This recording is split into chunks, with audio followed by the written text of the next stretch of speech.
Hello everyone, I'm Sylvia from Fairlight Tarot. Welcome to my channel and welcome to 21 tarot questions. So the other day I was watching the live from Lisa Papez channel, and I always try and make it to those lives because they're so much fun, and she's always there with her wife Peggy. And so you can talk about everything related to tarot, related to life, and it's really so much fun. So we were talking about tarot decks, and at a certain point, there were people in the chat that were asking questions, like what's your favorite one, etc. And Peggy started taking notes. Oh, that's a very interesting question. I don't remember which one was the first question that actually got everyone's attention. But, all of a sudden, Peggy was taking notes and she was writing down questions, and everyone was participating with other questions. But then Lisa had an idea and she said, well, you know what? I'm just going to have Peggy write down all of the questions, and we're just going to have fun with that. And originally, she posted that on her Facebook page, Supportive Tarot. And then she actually did a video. So this is a video response to that tag, 21 tarot questions. And I have to say, kudos to Lisa for keeping the video down to 24 minutes. I don't think I'll ever be able to keep, talking about 21 tarot decks in under half an hour. I mean, I'll try, I'll do my best, but I cannot promise anything. But this is my VI to that tag, and it's going to be so much fun. The first question is, what is the deck they'll have to pry out of your cold, dead hands? And that was such a difficult question for me, because there has been, I actually did a VI to Larkin Legend with 10 tarot decks that they will have to pry out of my dead cold hands. And choosing one out of those 10 was even harder. But I think that at the end of the day, the one deck that I keep on going back to over and over and over again, it was a really good surprise for me, was the Yokai Yochi. So the Yokai Yochi Tarot by Wick Plague. As I say many times in my channel, every time that I show this deck, I love Japan. I'm in love with the culture. I'm in love with the supernatural. I'm in love with the spirit. So this has got, it ticks all the boxes, and the cardstock is the best quality. I have yet to see any deck that has such a high quality soft linen finish, exceptionally good quality gilding, really fantastic, and it's just amazing. The way it portrays these yokais, it's delicious. I have to use that word because it's just something that it feels good, even in all of your senses. It's just really amazing. Don't want to part ways with this deck. It's just absolutely fantastic, and I love it. So this is the Yokai Yochi Tarot. So the second question is, what's your guilty pleasure deck? And I had to go with my Dylan Dog, the original one. This is from the 1991 edition. There has been a reprint in 2007. This is majors only, but in 2007 it's the whole deck, and I have that one as well. But I do prefer this one for sentimental reason, because it's it's a fairly difficult to find deck nowadays. In 1991 would have been a year in which I would still have been in love with Dylan Dog. So if you haven't watched my channel, you don't know, but if you have, you definitely heard this name over and over again. Dylan Dog is this person here, and it's based, this is the main character of a graphic novel that I think it started in 1987, but it's still being issued to this day by Bonelli Editore in Milano, and it's just absolutely fantastic. So he's investigating nightmares, but not nightmares in the sense that dreams, nightmares in the sense of the supernatural beings that can be alive, not just in our dreams but actually in reality.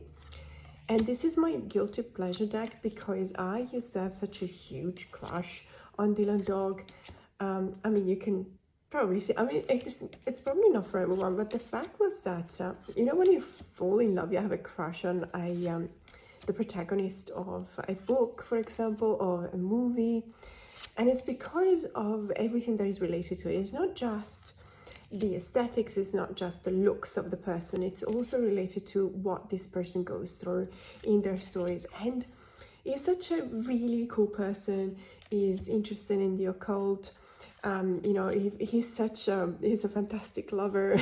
It's funny because back then there was a lot of nudity in those comics, and I remember, you know, reading them when I was 12, 13 years old. And nowadays I don't think you could probably sell those to minors. It was different times. But in any case, there's so much of this deck that really makes me happy whenever I look at it, that this has to be my guilty pleasure deck. And it's the Tarocchi dell'Incubo, which means the Tarot of the Nightmare. The next prompt is, I don't have it unfortunately, because the question is, what is your deck? What is a deck you wish existed? And I really would love to have a John Wick tarot deck, because if you're not familiar with the franchise, it's actually, there's a lot of the study of the occult, a lot of references to sigils, for example. There's a lot of references to major arcanas here and there in the 4 movies.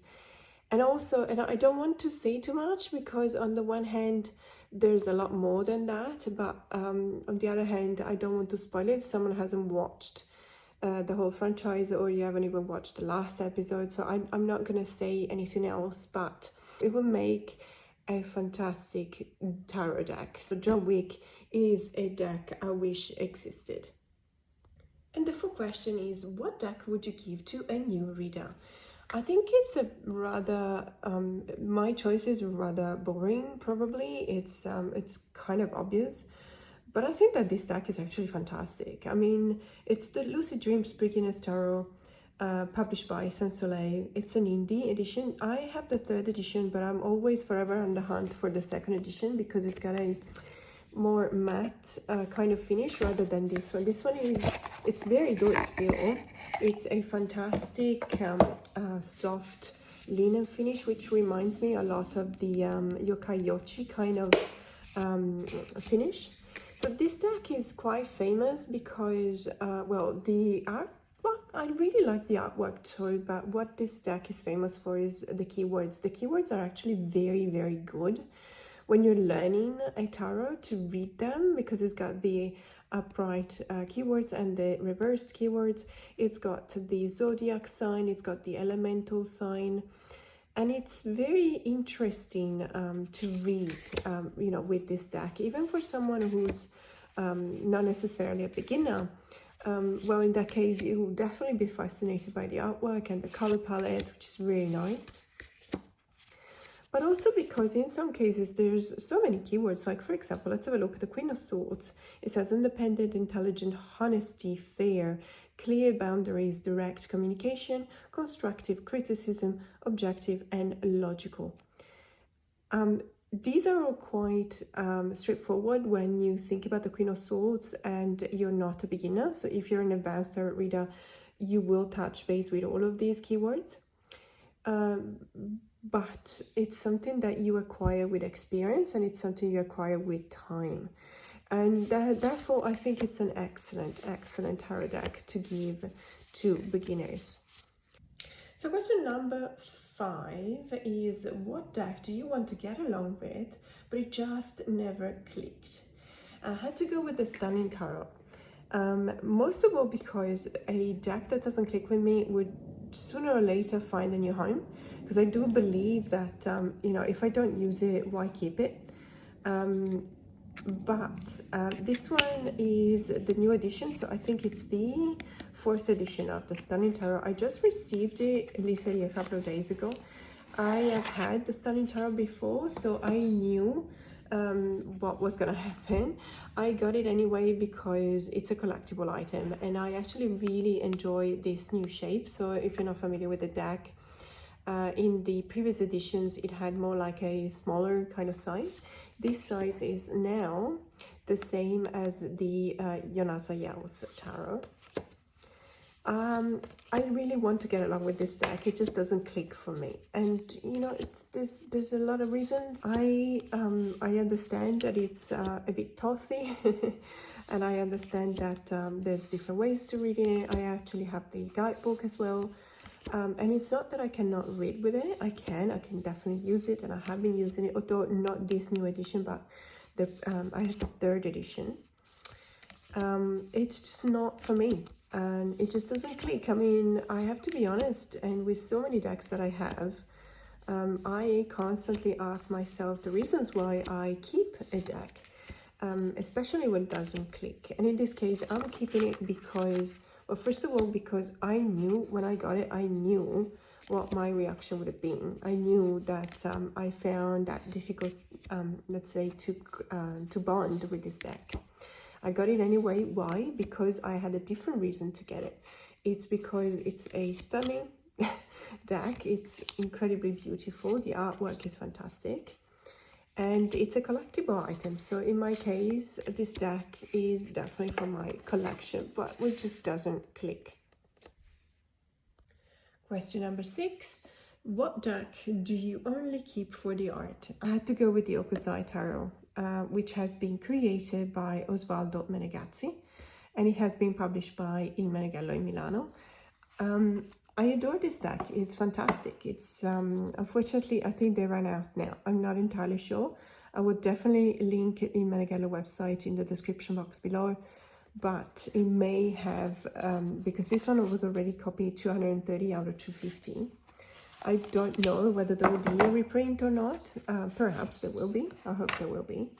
If you don't have it, and if you love Japan, if you love Hokusai, this is the tarot for you. But that's just it. For me, these are just prints. They're fantastic. They're beautiful. They're gorgeous. I will never part ways with them. I love them all. And I do, in a way, of course, I do recognize the sword for justice, etc., and the lantern for the hermit. So of course there are these associations to the major arcana, but this is not a deck that I will ever use, and I don't actually even feel called by it in order to be used in a reading. I do look at it, I admire it, but I just keep it for the art, because the art is just absolutely fantastic. So this was the Hokusai Tarot. Question number 7 is, what deck did you buy because everyone else did? And I knew immediately, for me, it's the Fyodor Pavlov Tarot. I have the mass market edition. I know a few people that have the indie edition. To be honest, I don't think there's a massive difference. This is the typical deck that everyone talked about even before it was released, mass market. Everyone was like, oh, is this one going to be released? And if it is, then I'm going to get it. And I saw whenever they did announce that it was going to be printed mass market, everyone was beelining to any kind of website in order to be able to grab a copy. As a matter of fact, I think the pre-orders sold out 3-4 times. It is published by US Games, so it was very difficult to find in Australia. The release date of all of their decks postponed by sometimes even 6 months in Australia, so it's very difficult to get a new US Games deck. And it's a pity because I love many of their decks, but this deck, so everyone was like, I need to get it, absolutely need to get it. And I was like, well, you know, for everyone is panicking around me, and I had so much FOMO, and I had to get it as well. And what I did, I actually bought it from Amazon Germany, so I was lucky enough that I got it before many other Australians did. And of course I loved it. It's not one of those that you know, I bought out of FOMO and then it fell flat. It didn't fall flat. It's I really enjoy it. It's fantastic. I love everything about it. But yeah, this is definitely a FOMO buy. So question number 8 is, what deck is over your head or just baffles you? And I had to go with the answer deck, and the reason why it baffles me, it really shocks me, is that it is right 100% of the time. And I have been using this deck at least, let's say, for 20 years, at least 20 years. You can tell how bruised and battered it is. I have to, you know, keep it together with the tape. And the cards are ruined. They're, you know, it's really a deck that I have been using over and over and over and over again. But it just shocks me every time, because every single time that I use it, whatever the answer is, it's the correct answer. Even though it sounds implausible, it sounds impossible. If I keep photos, for example, I do a reading and it doesn't necessarily resonate with me, then I take a photo. And I can assure you that sooner or later I'll go, oh, now I get it. And it just baffles me. I don't understand how is that possible? It doesn't even come with a booklet. And it's not a tarot deck. It's just, it's not a Lenormand. It's got its own way, its own system. It's just really, you know, it's very simple. I like it. It's beautiful. And this deck is just crazy. How scarily accurate this is. It scares you away. To the point that, I've said that a few times before about this deck. I used to call it Jumanji. Because once you start playing with this deck, you have to face a big adventure, you know, and that's what it is. And that's why it shocks me. It baffles me. This deck is just really incredible. So the next question is, what deck surprised you? And I had to go with the Global Fusion Intuitive Tarot. This deck is just fantastic. It's by Wayne Rodney. And I have to tell you, so originally I got it because I really liked the artwork.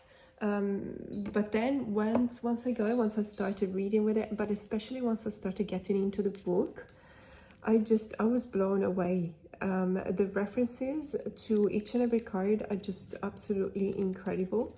They're so interesting. The symbology is amazing. The way in which the characters express the essence, the core essence of the meanings of those cards is just absolutely spot on, to the point that I would definitely recommend reading this book, because it is so very interesting.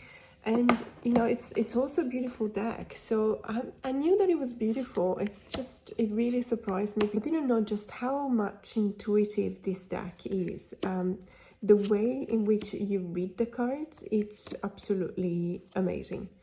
It's a surprise every time I use it. I highly recommend it. Of course, if you don't like the artwork, then obviously just buying a deck because of the way it reads, it's up to you, obviously. But I really like this deck. It's absolutely amazing. So this is the Global Fusion Intuitive Tarot.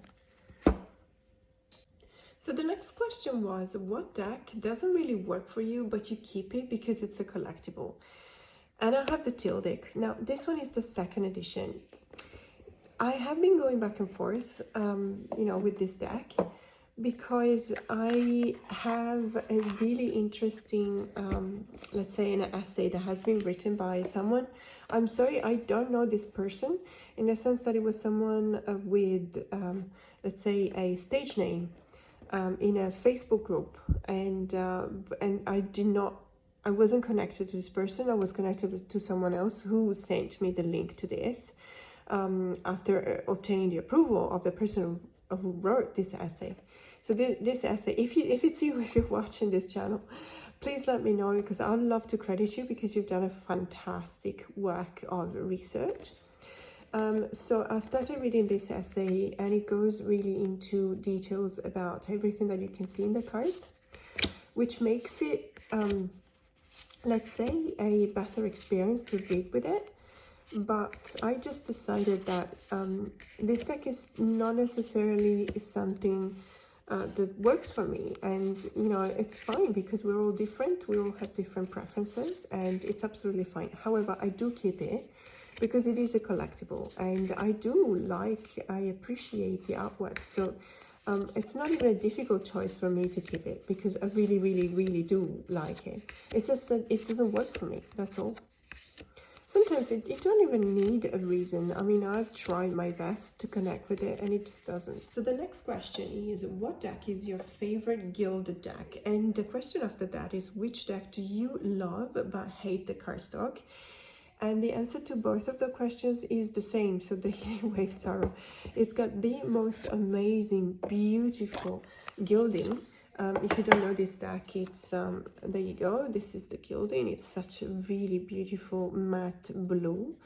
I've seen this kind of matte gilding with purple decks sometimes. I think also the original indie version of the Lightseers has got some kind of a teal green, but then not that many more. And this is absolutely gorgeous. I really love this gilding. However, this cardstock is just not for me. I don't know what to say. I'm sorry. It's just I keep on using it in the sense that I keep on looking at the cards, because people tend to assure me that this is the kind of rose petal that it gets easier to use once you you know, smoothen it out. But it keeps on clumping up. It's like the cards are actually glued together. It's impossible to fan out. It's very hard, and it's not a good experience to shuffle it overhand. You can, of course, riffle shuffle. I don't riffle shuffle decks that are you know, out of print. I'm just really too worried about ruining them. And it's a gorgeous deck. It's absolutely gorgeous. I love it. I love it so much. It's just that I really cannot stand the cardstock, and I'm at peace with that. I'm at peace with that. So this is the Healing Waves Tarot. The next question is, what deck gives you the willies? And I had to go with the Cursed Auguries Tarot. Now, I live in Australia, and there's a lot of spiders here. Spiders that we have in Australia are actually, well, for one, they're massive. Okay, they're really big. Some of them are as big as my hand, and I kid you not, I've actually seen them. But the worst of all is that they, I think one of them, the funnel web spider, is the most venomous, or the deadliest even, spider in the world.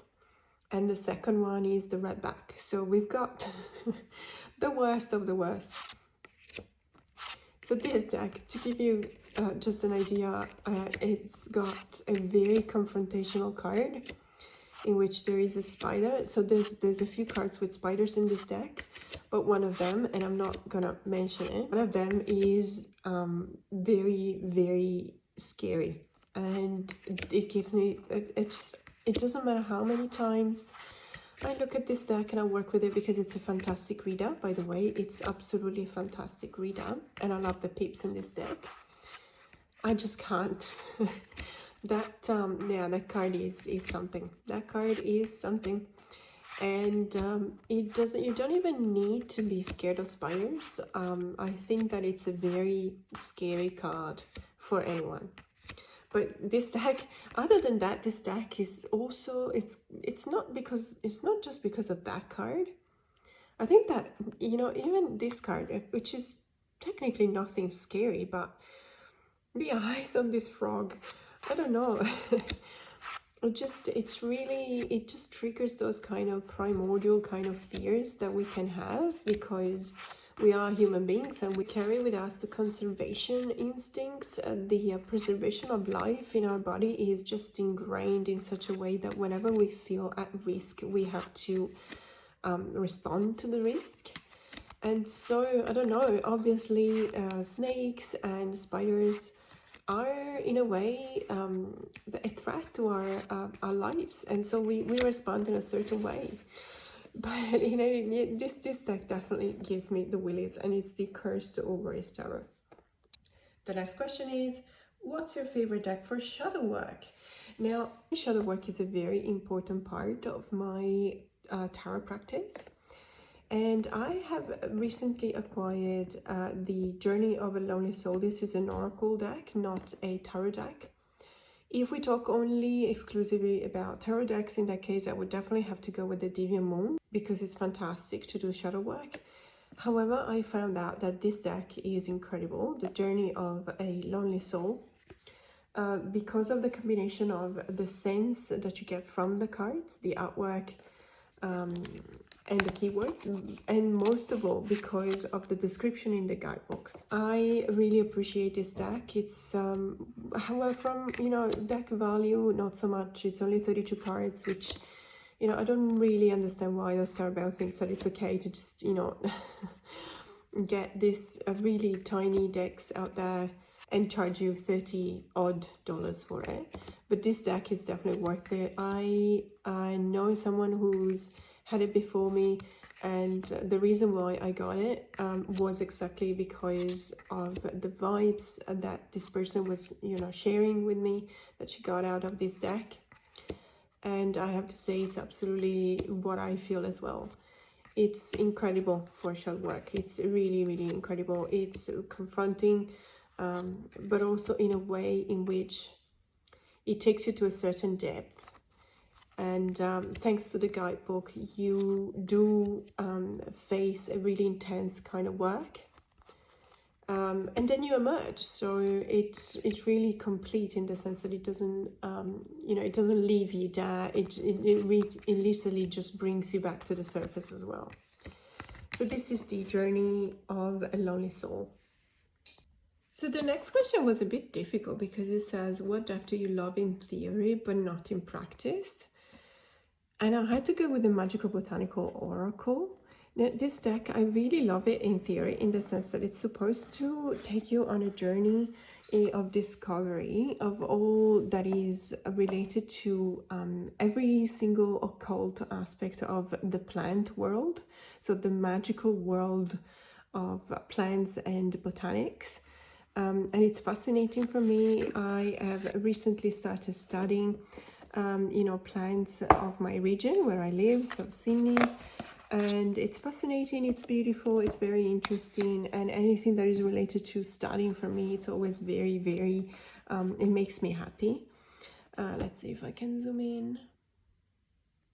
But, and I thought when I saw this deck, the artwork is fantastic, really, really beautiful, very conducive as well.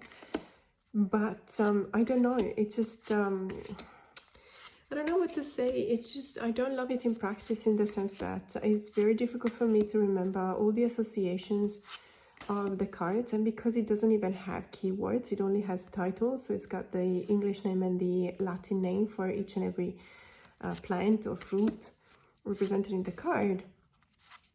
And it does have a lot of symbols of associations, astrological association, elemental association, and so on, alchemical associations, and so on and so forth. And it makes it really interesting. So that's why in theory I love it, and absolutely love it. But in practice, it's a bit clunky. So in practice, maybe because I only had it for a month or so, maybe if I keep on working with it at the end of the year, I would master some knowledge, and it means that I won't have to go back to the guidebook every time. But for now, you know, for now, it is what it is. But it's a beautiful, beautiful deck. So it's the Magical Botanical Oracle. Next question is, what deck would you never use to read for someone else? And it's the Murder of Crows, because I think it originally, it wasn't intentional not to use it for readings for clients or friends. And then it became kind of a choice. And there's a reason, and it's a very powerful reason. This deck is very dark. It's beautiful. I really love it.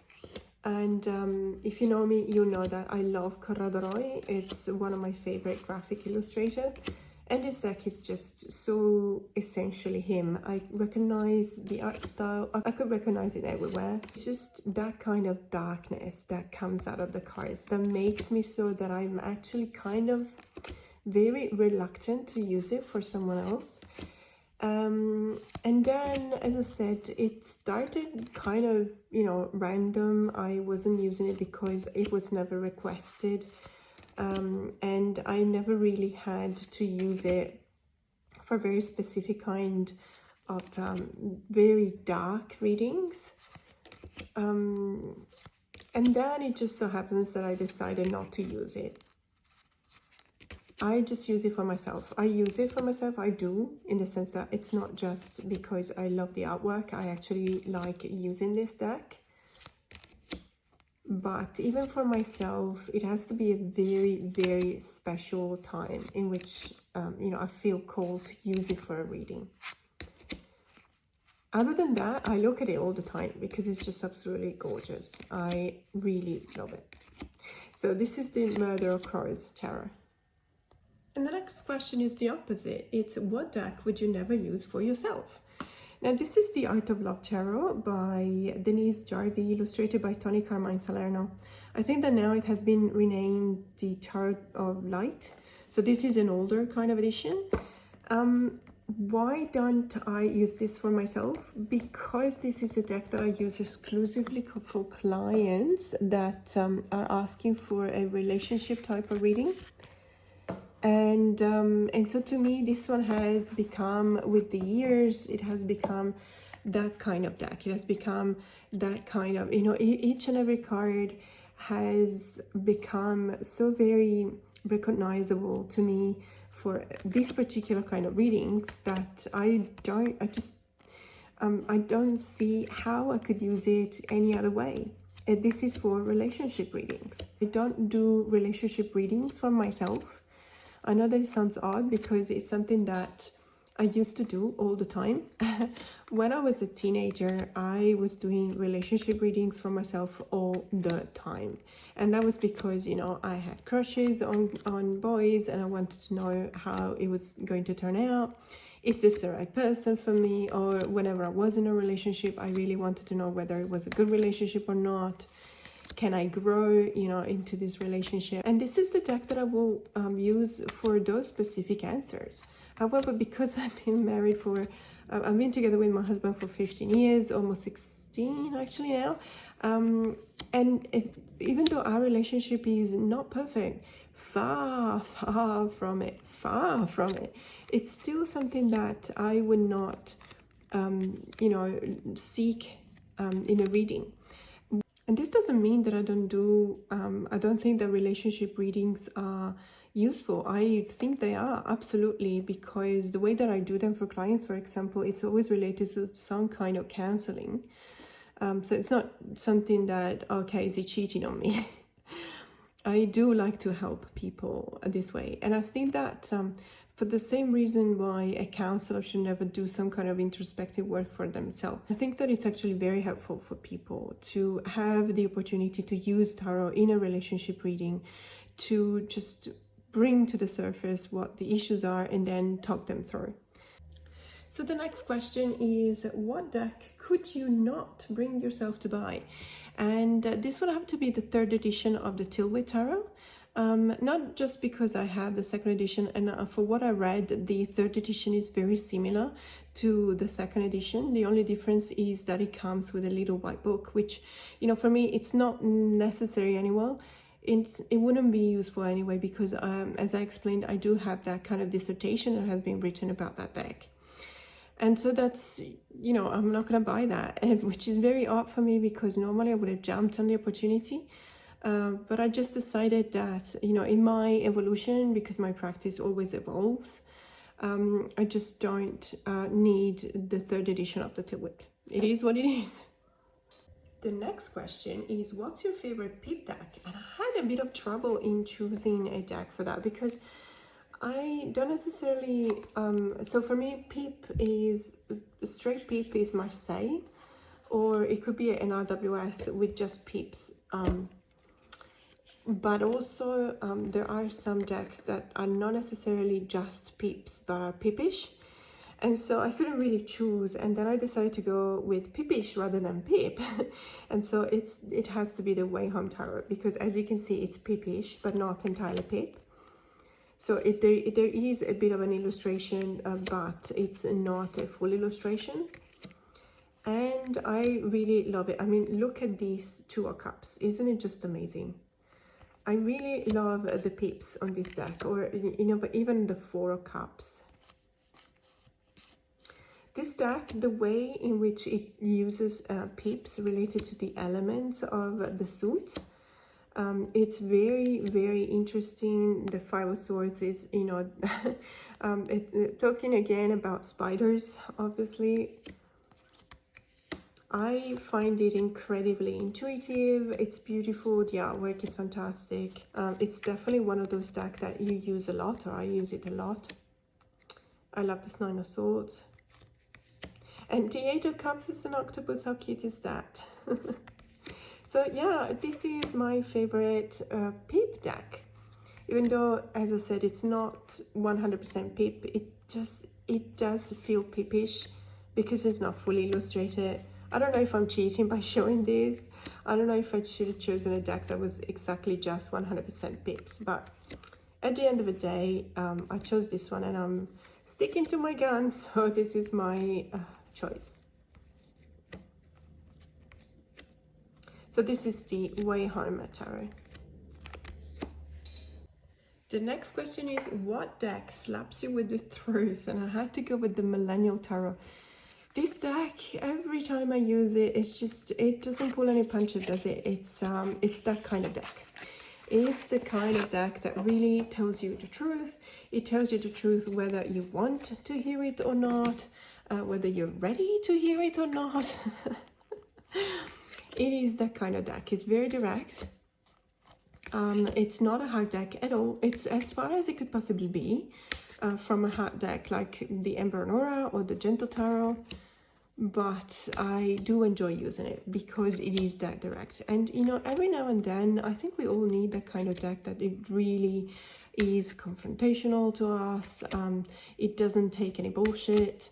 It's the kind of deck that recognizes what is going on and it's just informing you, whether you want it or not, that these are the circumstances. And I really appreciate it for that, even though, you know, for that reason, I know that whenever I'm just about to use it, I know that I have to kind of put myself in the state of mind in which I am calm. And, you know, I need to know that whatever is coming out might be confrontational.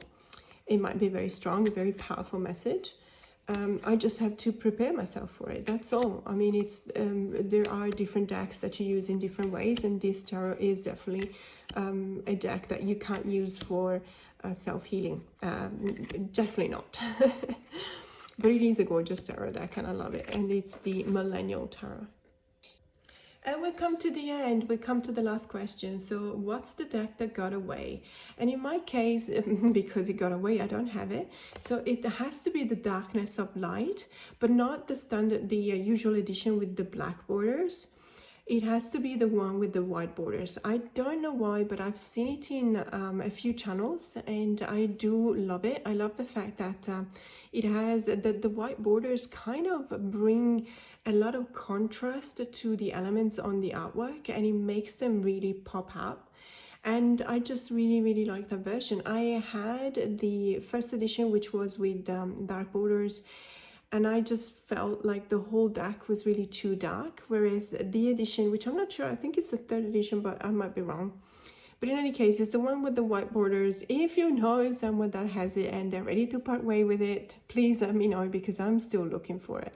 Now, thank you so much for staying with me until the end of this video. It was so much fun. So thank you so much to Lisa and Peggy for this tag. It was so much fun to watch you guys and to be with you guys during the live. If you like this video, please don't forget to like and subscribe or even comment. It really helps a lot. If you know how social media works lately, it's all about the algorithm. So the more likes and the more comments on a video, it means that it pushes the video through to feeds to non-subscribers, which really helps a lot. So thank you in advance for that. More to come. Have a great day.